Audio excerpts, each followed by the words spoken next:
I'll never forget one Sunday morning, I think it was in 2011. We went to a shop and I saw people coming out of it holding things in their arms because clearly that charge had just come in, that charge had just come into effect. And I smiled to myself. Hello, I'm Neil Evans. I'm from Carmarthen in West Wales. I've got various nicknames, Carbon Neil being one of them, Plastic Bag Neil being another.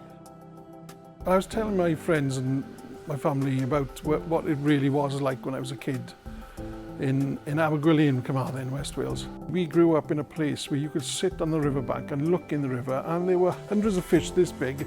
I was a fisherman back then. Wildlife was so abundant. That fired me up. Being able to make any little change, I can hopefully find our way back to that position so other people can see what I've seen.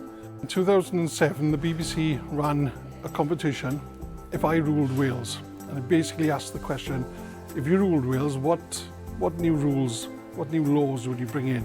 I wanted to put Wales in the forefront of environmental action.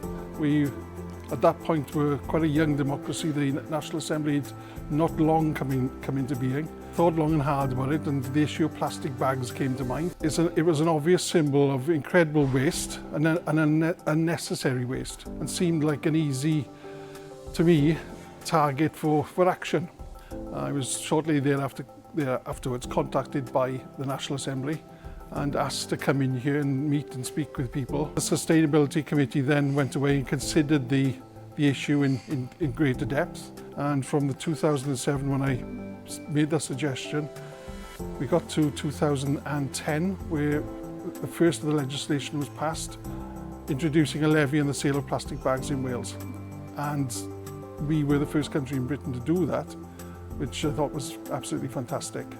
You know, there's great value in engaging with the Assembly that, you know, so many of my friends, myself included, up until that point had moaned about this and that and feeling powerless and not being able to get our views across, and feeling perhaps politics was, you know, a remote game that didn't really work for us. The ability to directly interact with the National Assembly via the petitions process, it seemed to bear fruit. But I've been thrilled to be part of the process that started back in 2007 and will hopefully next year finally result in a ban on plastic bag sales in Wales.